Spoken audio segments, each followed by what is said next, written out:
नमस्कार, Indian news में आपका स्वागत है। मैं हूं आलिया। जैसा कि आप सब जानते हैं, हम रोज़ हमारे न्यूज़ रूम में एक नए मुद्दे को लेकर चर्चा करते हैं। तो इसी कड़ी को जारी रखते हुए हम चर्चा करने वाले हैं संग्रहण केंद्रों में सड़ रहे धान के विषय में और जानेंगे हमारे न्यूज़ रूम के सहयोगियों की क्या प्रतिक्रियाएं हैं। चलिए जानते हैं उनसे एक एक करके। तो हम मौजूद हैं हमारे न्यूज़ रूम में, हमारे साथ हैं अनूप जी। चलिए इनसे जानते हैं कि धान संग्रहण केंद्र में बारिश के बाद की व्यवस्था पर उनका क्या राय है।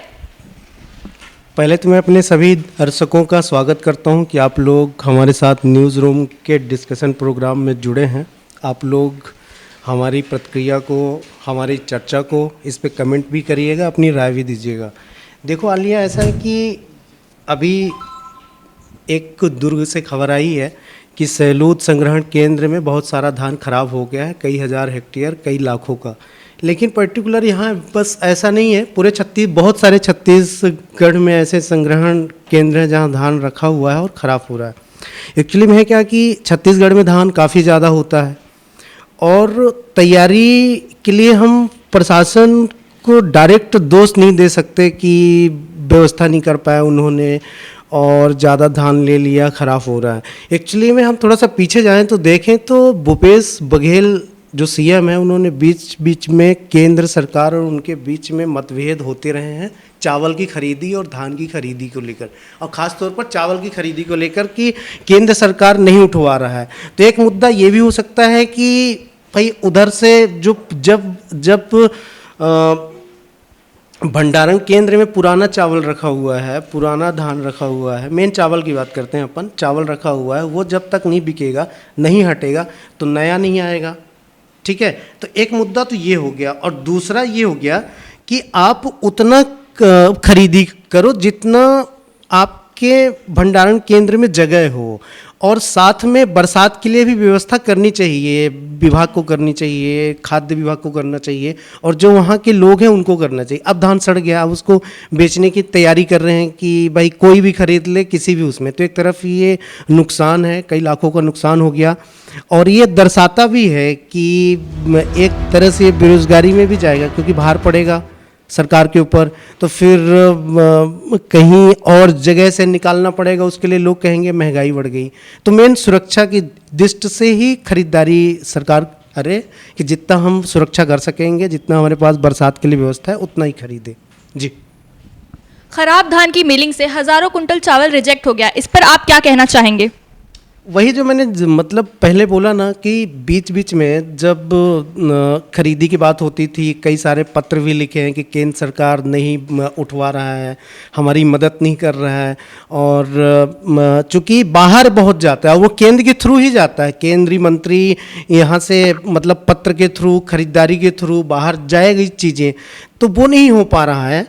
और फिर बीच में शुरू भी हुआ तो लेट हुआ। तो एक तो देखो, पहले तो नुकसान हो गया, दूसरा समय पे ध्यान नहीं दिया गया। इस पे मैं दोनों लोगों को दोषी मानूंगा, राज्य सरकार और केंद्र सरकार को भी। और व्यवस्था आपके पास जितनी हो उतनी ही खरीदारी करो। जी। चलिए आगे बढ़ते हैं और जानते हैं हमारे अगले सहयोगी से कि उनकी इस पे क्या विचारधारा है। दुर्ग के संग्रहण केंद्र में खराब धान को शराब व्यापारियों को बेचा जा रहा है, इस पर आपकी क्या राय है। आलिया जी, जैसे अगर बात करें कि धान को शराब के जो फैक्ट्रियों में जो धान निर्माण जो करते हैं शराब को, उसको बेचा जा रहा है, ये जो आप जो जानकारी आ रही है, जो आरोप लगाया जा रहा है, ये निश्चित तौर पे बहुत बड़ा गंभीर आरोप है। और जो भी इस पे जिम्मेदार अधिकारी हैं, धान संग्रहण केंद्र के लोग हैं, और जो लोग सप्लाई कर रहे हैं धान की, उन पे जो विभागीय है उस पर जाँच होनी चाहिए। और बात करें अगर शराब की, तो सबसे हमारे प्रदेश में अगर राजस्व की अगर बात करें, सबसे ज़्यादा राजस्व की प्राप्ति शराब से ही हो रही है। और इसको लेकर के जो जिम्मेदार मंत्री हैं उसको संज्ञान में लेना चाहिए। जी। चलिए अब आगे बढ़ते हैं और जानते हैं हमारे अगले सहयोगी से कि उनकी इस पे क्या विचार है। हमारे साथ मौजूद है यहाँ पाटिल जी, तो इनसे जानने की कोशिश करते हैं। सर, आपकी इस पे क्या राय है। देखिए, जो धान संग्रहालय है वो अभी बस नहीं, जब बीजेपी की सरकार थी उस समय भी, और कांग्रेस की सरकार है इस समय भी, जब धान खरीदी होती है तो उस समय इसका प्रॉपर इंतजाम करना चाहिए कि जो बारदाना है, अभी बारदाने के समय में काफ़ी कुछ परेशानियां हो रही थी कि बारदाने मिल नहीं रही थी, लोग 50-50 रुपये में बारदाने बेच रहे थे, उसे सरकार भी नहीं खरीद पा रही थी। सबसे पहले तो इंतजाम बारदाना का करना चाहिए। जब बरसात आ रही है, बरसात को उन लोगों को मालूम है कि ये हर साल, ये ऐसा नहीं है कि बीजेपी की सरकार की कांग्रेस की सरकार, हर सरकार में ऐसे ही होता है। और जो सत्ता में रहती है विपक्ष उसका आंदोलन करती है। तो बारदाना खरीद के उसे प्रॉपर, जो बरसात आने वाली है तो उसका जो तिरपाल होते हैं वो उसका इंतजाम करना चाहिए। और रही बात खरीदी की, केंद्र सरकार पर्याप्त रूप से धान खरीदती है, ऐसा नहीं कि नहीं खरीदती है। अब इसमें होता क्या है, राज्य सरकार बोलती है कि इतने 1 क्विंटल में हम आपको इतना सब्सिडी देंगे, इतना देंगे, उतना देंगे, लेकिन खरीदती उससे कमी है जितना अब धान को खरीदने के बाद में उसको संग्रहालय में रख देती है। संग्रहालय कहाँ है, वो तो खुले ओपन में रखते हैं ना, उसके लिए बारदाना के प्रॉपर इंतजाम होना चाहिए, ये सब चीज़। और रही बात ये, आपने पूछा क्वेश्चन कि धान को शराब माफियाओं को बेचा जा रहा है, ऐसा पता चला आपको? मैं आपको जानकारी के लिए बता दूं आलिया जी कि धान से कभी शराब नहीं बनती है, चावल से शराब बनती है। और वहाँ धान रखे रहता है, धान को चूहे वगैरह बहुत ज़्यादा खाते हैं, उसका प्रॉपर क्या इंतजाम है? सरकार सबसे पहले इसका इंतजाम करे ना। सबसे ज़्यादा नुकसान चूहे लोग करते हैं। और चूहे, उसके बाद में फिर आती है बरसात। बरसात में कोई भी चीज़ सड़ने का चीज़ है। अगर आप धूप में रखे रहो, अगर पॉलीथीन को धूप में रखो, जब बरसात आता है तो पॉलीथीन फटने लग जाता है। क्यों? क्योंकि वो सड़ जाता है। उस चीज़ का इंतजाम करे ना सरकार पहले, वो चाहे कोई किसी की भी सरकार रहे, चाहे बीजेपी की सरकार है या कांग्रेस की सरकार है, केंद्र अपने तरीके से अपना इंतजाम करती है वो। जी चलिए आगे बढ़ते हैं और हमारे साथ मौजूद है हरीश जी। इनसे जानते हैं कि इनकी क्या राय है सड़ रहे धान के ऊपर। देखिए, मेरा ऐसा मानना है कि इसमें जो धान सड़ रहे हैं, हजारों करोड़ों रुपए, ये छत्तीसगढ़ में नहीं पूरे भारत में ये खेल चलता है। प्रतिवर्ष आप विभिन्न न्यूज़ चैनल के माध्यम से आप देखते हैं कि मतलब बहुत क्विंटल, हज़ारों क्विंटल धान सड़ रहे हैं, लेकिन इसे कोई देख रेख नहीं करता इसमें प्रॉपर तरीके से। मैं तो प्रधानमंत्री माननीय नरेंद्र मोदी जी से आग्रह करूंगा कि इसको संज्ञान में लेना चाहिए और इसका जो रखने का जो तौर तरीका है, इसको सुचारू रूप से व्यवस्था करना चाहिए। हमारे सहयोगियों ने यहाँ पर अलग अलग राय दी। अब हम जानते हैं साहू जी से कि उनकी क्या राय है इस पे। देखिए, ख़राब क्वालिटी, बेमौसम बारिश और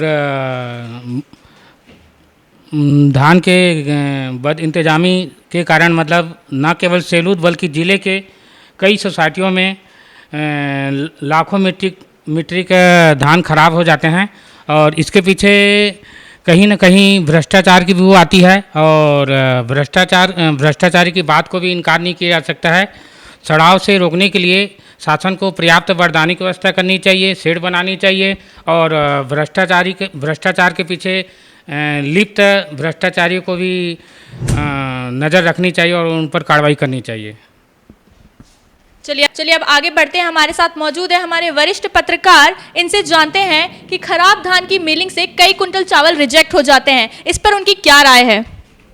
देखिए, हमारा जो छत्तीसगढ़ है वो एक ग्राम बहुल और कृषि प्रधान प्रदेश है। यहाँ गांव 20,756 से ज़्यादा गांव हैं और 89 शहर हैं। तो और कृषि प्रधान प्रदेश है ये। तो जैसे अभी हमारे मुख्यमंत्री गोबर खरीद रहे हैं, गौमूत्र खरीद रहे हैं और उसके लिए गोधन न्याय योजना के तहत व्यवस्था की है, उसी तरह से धान संग्रहण केंद्रों पे भी इसकी व्यवस्था की जानी चाहिए कि धान को खरीद कर किसानों को उसको उचित मूल्य दिलाएं। हमारे प्रदेश में जितने भी धान संग्रहण केंद्र है वो सब बद इंतजामी और अव्यवस्था और बदहाली की शिकार है। वहाँ पे धान संग्रहण की उचित व्यवस्था नहीं है, किसानों को पीने के लिए पानी नहीं मिलता, बैठने की कोई व्यवस्था नहीं है। इन सब चीज़ों पर ध्यान देना चाहिए।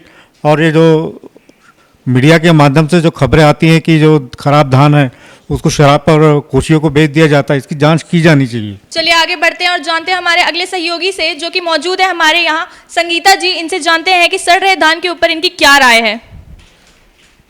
जी, जैसा कि सभी ने कहा कि सरकार को इस पे विशेष ध्यान देना चाहिए। जैसा कि धान हमारे छत्तीसगढ़ को धान का कटोरा भी कहा जाता है। तो जो धान का कटोरा है उस हिसाब से धान की खेती तो की जा रही है। सरकार ने ये भी योजनाएं करी हैं कि धान के बदले यदि आप कोदो कुटकी या अन्य फसल उगा रहे हो या वृक्षारोपण कर रहे हो तो आपको 10,000 रुपये की सब्सिडी दी जाएगी। ये योजना बिल्कुल सही है, किंतु सरकार को ये भी ध्यान देना चाहिए कि जो हर साल हो रहा है धान की जो खराबी हो रही है, धान बेकार विस्तार हो रहा है, लाखों करोड़ों का नुकसान हमारा छत्तीसगढ़ सह रहा है, तो इस पे सरकार को विशेष ध्यान देना चाहिए और ताकि अगले से ये गलती ना हो अगली बार। चलिए आगे बढ़ते हैं। हमारे साथ मौजूद है प्राची जी, इनसे भी इनकी राय जानते हैं। क्या है इनकी राय?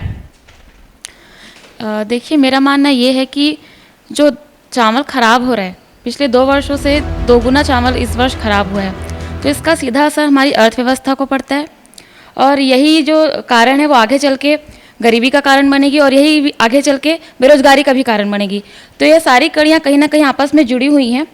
और देखिए, बारिश तो आनी ही है, लेकिन उसमें हम कर क्या सकते हैं? जैसे कि सर ने भी कहा कि प्लास्टिक की थैलियाँ या झिल्लियाँ वहाँ पे व्यवस्था करानी चाहिए ताकि धान सड़े ना, चावल ख़राब ना हो। तो बस ऐसे ही कुछ चीज़ों पे काम करने की ज़रूरत है ताकि आगे चल के ऐसी चीज़ें ना हो और कम हो। ये तो थी हमारे न्यूज़ रूम के सहकर्मियों की विचार, ये तो थी हमारे न्यूज़ रूम के सहयोगियों की राय। ऐसे ही और मुद्दों पर राय जानने के लिए हमें लाइक करें, शेयर करें, सब्सक्राइब करें। कैमरामैन प्रवीण के साथ मैं आलिया, इंडियन न्यूज़ भिलाई।